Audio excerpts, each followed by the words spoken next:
PPN yang naik dari 11 ke 12% hanya berlaku untuk barang dan jasa mewah. Assalamualaikum warahmatullahi wabarakatuh. Halo semuanya, saya Nazila Rahman. Dan di video ini, saya akan membahas topik mengenai kebijakan PPN 12% di Indonesia. Topik ini sangat penting karena terkait langsung dengan pendapatan negara, daya beli masyarakat, serta stabilitas ekonomi makro Indonesia. Secara sederhana, PPN atau pajak pertambahan nilai adalah pajak yang dikenakan pada konsumsi barang dan jasa.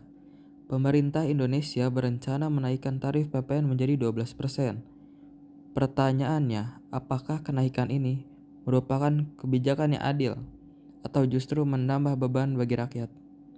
Yang lebih krusial lagi, apakah kebijakan ini berpotensi menimbulkan resesi atau bahkan depresi ekonomi?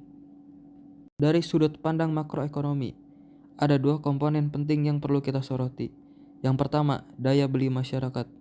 PPN yang lebih tinggi dapat mempengaruhi konsumsi rumah tangga karena harga barang dan jasa akan naik. Dan yang kedua, pendapatan negara. Kenaikan tarif PPN berpotensi meningkatkan pendapatan pemerintah yang nantinya bisa dimanfaatkan untuk membiayai program sosial maupun pembangunan infrastruktur. Pertanyaan besarnya, apakah kenaikan pendapatan negara ini akan cukup kuat untuk menutupi potensi penurunan daya beli, sehingga tidak menimbulkan guncangan ekonomi yang serius? Berikut adalah 5 artikel yang saya ambil dari Emerald yang saya gunakan sebagai referensi.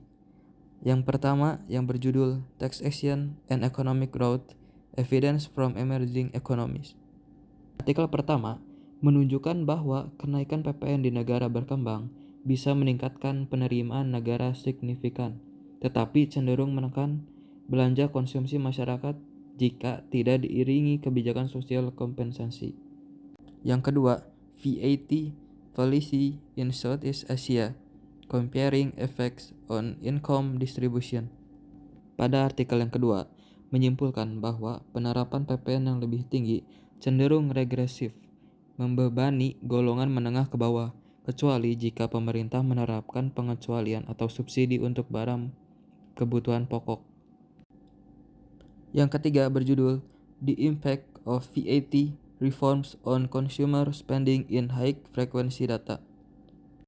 Pada artikel ketiga, lebih menekankan perlunya monitoring intens terhadap perubahan perilaku belanja. Kenaikan PPN seringkali diikuti dengan pergeseran preferensi konsumen dari barang premium ke barang substitusi yang lebih murah. Artikel yang berempat berjudul Evaluating the Macroeconomic Impact of Tax Reforms in Indonesia.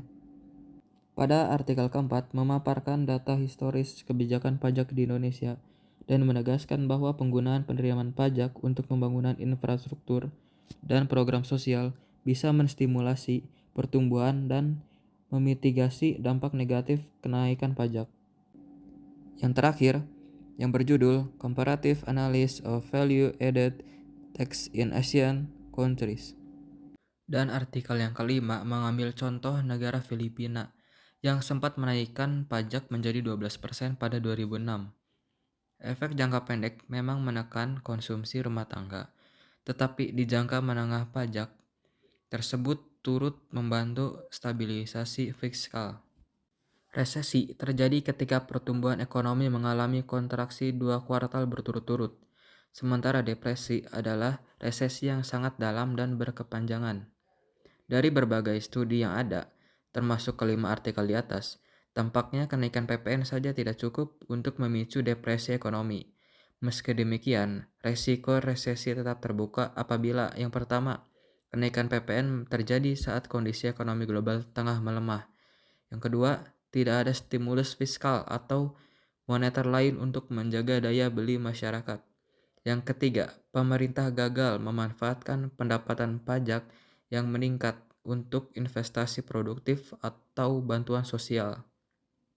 Kondisi ideal agar terhindar dari resesi adalah yang pertama, adanya penyesuaian bertahap agar pelaku usaha dan konsumen bisa beradaptasi.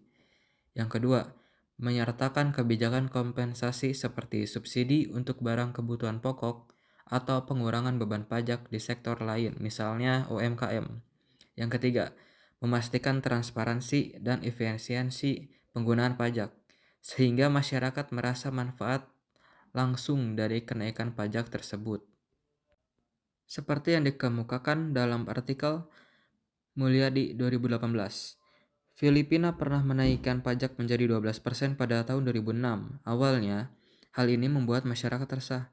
Namun berkat penggunaan dana pajak untuk pembangunan infrastruktur serta penyesuaian kebijakan lainnya, perekonomian Filipina akhirnya stabil. Singapura pun menerapkan GST, Goods and Service Tax, dengan tarif saat ini 8% dan akan naik menjadi 9% pada 2024 sampai 2025. Agar tidak menekan konsumsi, pemerintah Singapura memberikan cash voucher dan subsidi untuk rumah tangga berpenghasilan rendah. Hal ini terbukti sukses meredam gejolak negatif. Kesimpulannya, kebijakan PPN 12% di Indonesia yang pertama dapat meningkatkan pendapatan pemerintah untuk pembangunan dan program sosial. Yang kedua, berpotensi menekan daya beli jangka pendek, terutama golongan menengah bawah, sehingga pemerintah perlu memikirkan kebijakan pelengkap. Yang ketiga, tidak serta-merta menimbulkan resesi atau depresi ekonomi. Selama pemerintah mampu pengelola penerimaan pajak secara efektif dan memberikan insentif atau kompensasi yang tepat sasaran.